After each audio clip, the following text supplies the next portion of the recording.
Hello guys, welcome to Unicorn Princess Tarot. This is for the sign of fire sign, Aries, Leo, and Sagittarius. Take only what resonates. By the way, pakinaan lang yung volume ha. Sisimulan ko na yung reading. I-ring ko itong Tibetan bell. Paki-lower na lang ang inyong volume. Okay, let's start.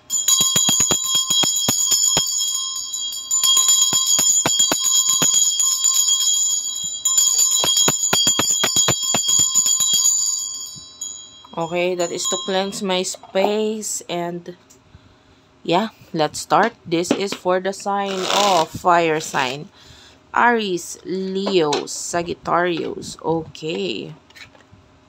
Shuffle ko lang guys yung aking card. And habang sinashuffle ko, mag-announce na rin ako. May TikTok ako guys ha. Paki-follow ako dyan. Ayan. Nagsishare ako dyan ng mga videos. Okay.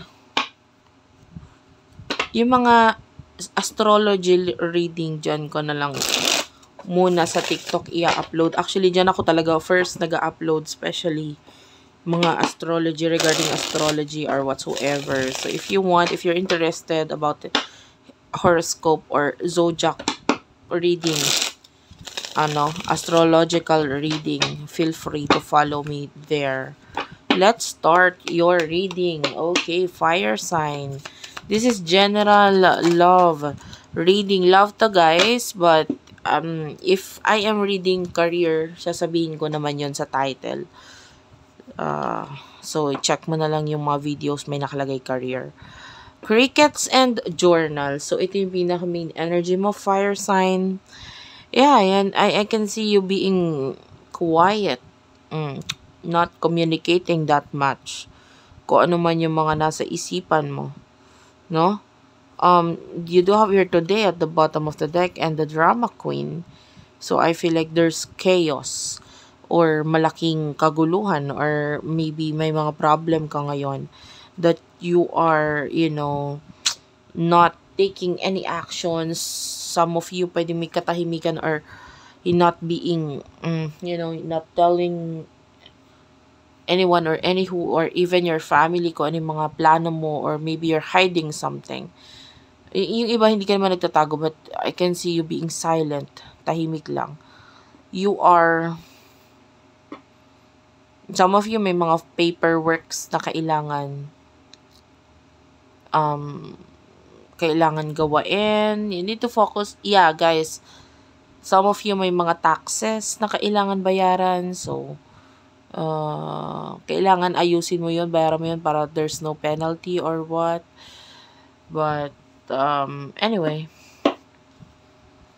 Pagdating sa person, nakakonect mo, who is this person that you're dealing with?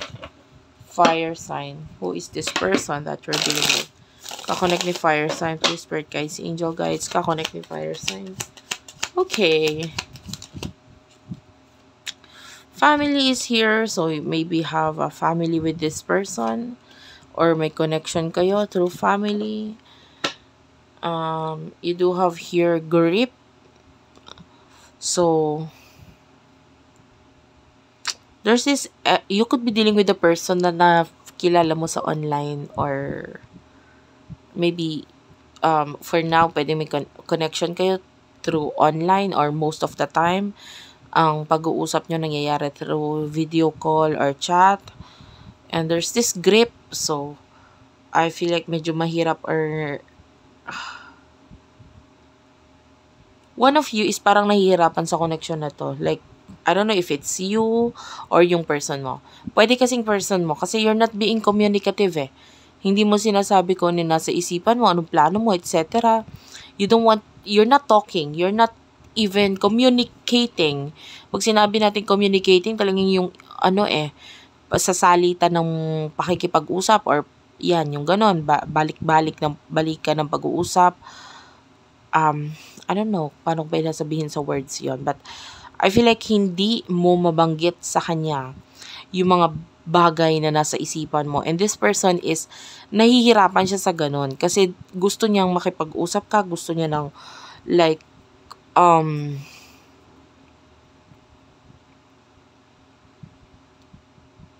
ayaw niya na parang babasahin ka pa niya. You know what I mean? Yung parang pakikiramdaman. Okay?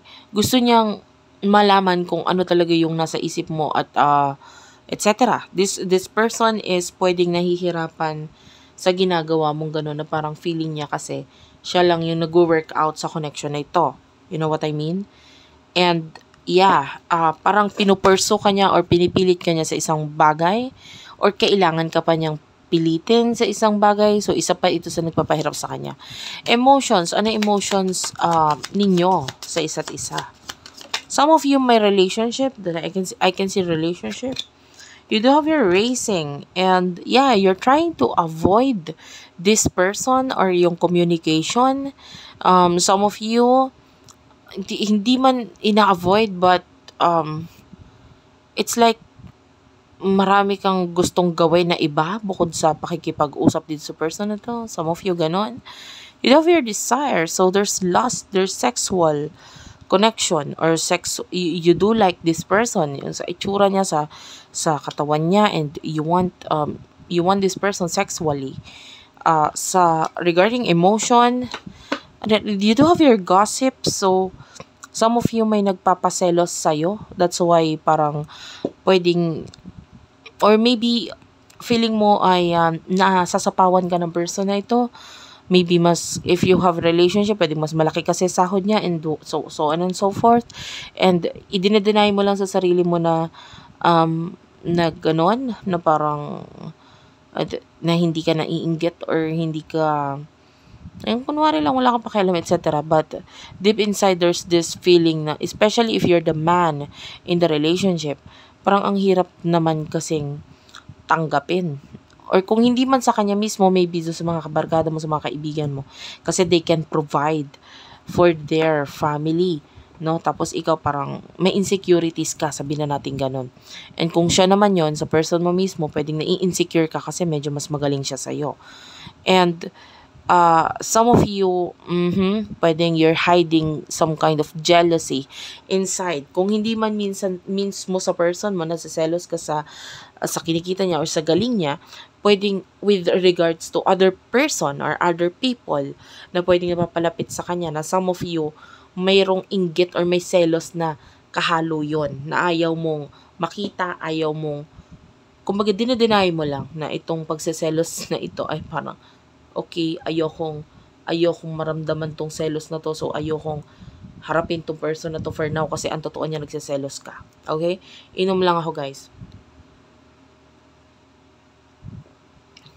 Okay. Emotion naman niya para sa'yo. This person has no idea. Wala siyang idea. Of course, hindi ka nga nakikipag-usap hindi mo sinasabi sa kanya. Wala talaga siyang idea. Hindi talaga niya alam kung ikaw ba'y may something na nararamdaman. You're not being communicative. Sabihin na natin ganun. And then with the wish, this person is just manifesting something.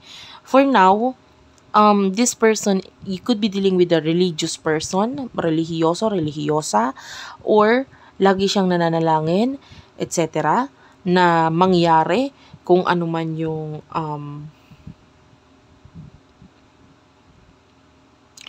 mga gusto mo, gusto ninyo, gusto niya.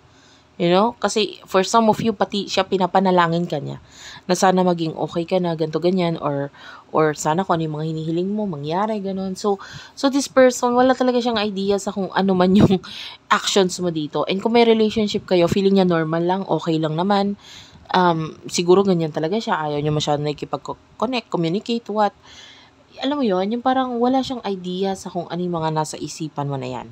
And you do have your TikTok. So, the way I say this, it's like, yung emotion ng person mo sa'yo is like, to tell you honestly, unti-unting nawawala.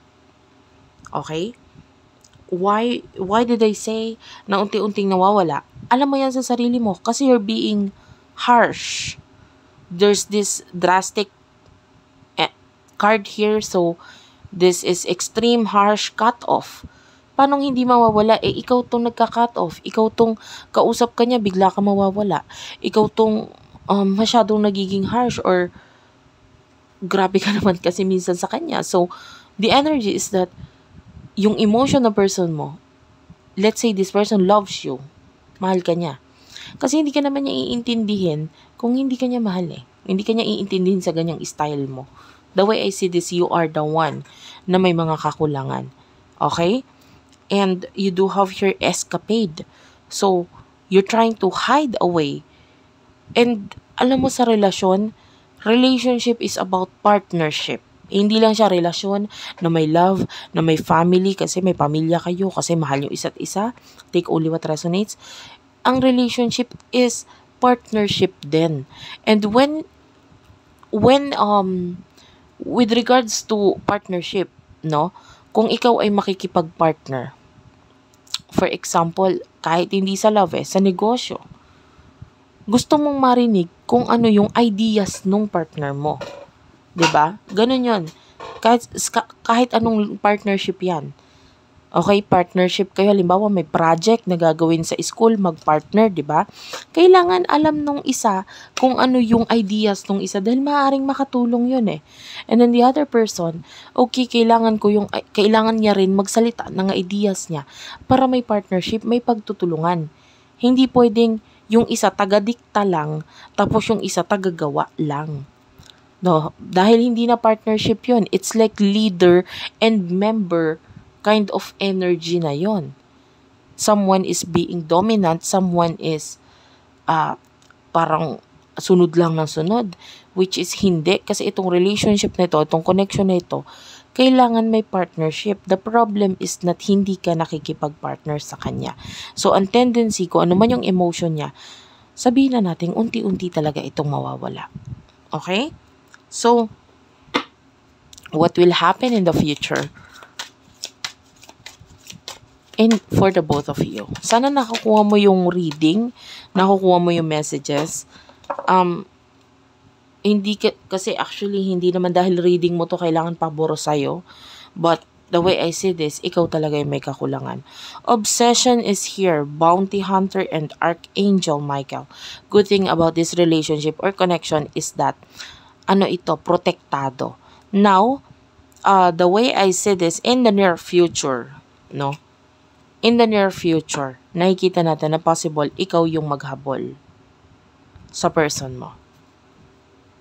And the drama queen is here because pwedeng may mag-cause ng chaos or problem sa connection na ito. And then ikaw yung, alam mo yon, honestly speaking, pag napuno na siya, hindi na niya alam kung ano yung ibibigay niya or paanong pag-intindi ang gagawin niya sa'yo. So, ang tendency, pwedeng ikaw yung maghabol in the future. Dahil pag napuno yung person mo, bibitaw yan. Okay? And the way I say this, you are the one chasing your person in the near future. You do have your access granted. Soulmate. Trash. Okay? And there's this irreconcilable differences. And this is divorce and final. Followed by meeting, 2 or more people, discussion, planning. Alam mo, to tell you honestly, kung hindi mo kayang partneran ng person na ito, maaaring may ibang taong pumartner sa kanya. Yung nakikita yung halaga niya, yung magbibigay din ng ambag sa kanya, kumbaga ambag sa mga plano niya sa buhay. Kasi hindi mo kaya Hindi mo kayang gampanan kung ano yung partner or ang trabaho ng being partner sa person na ito. And this person, kailangan niya ng partner. Yung babalanse sa kanya. Kung hindi mo kayang ibigay yun, there's this other person na nakikita nating pwedeng magbigay ng partnership sa kanya. Kasi mararamdaman niya mismo sa sarili niya na parang ayaw mo na sa akin, na parang tinatrash mo na ako inaano mo na ako, tinatapon mo na ako, ramdam ko na parang wala akong silbi sa'yo, na parang ayaw mo na sa akin, na parang hindi ko kayang ibigay mga gusto mo or pangangailangan mo or you don't love me anymore. So, Or vice versa, pwedeng ikaw ito na hindi na nagbibigay ng pangangailangan niya. So, someone can fill the gap na ibinigay mo sa inyo. 'Di ba? Kasi layo ka ng layo, ayaw mo makipag-communicate. Ang tendency, may magpupuno nung mga bagay na kakulangan mo. Okay? And ayaw mo mangyari yon. So, it's up to you guys. It's up to you definitely kung anong dapat mong gawin. Okay? Kung kinakailangan bumawi sa person na ito, gawin mo yon. Dahil in the near future, mahihirapan kang bawiin pag sumuko siya. Thank you for watching. I love you all and bye-bye.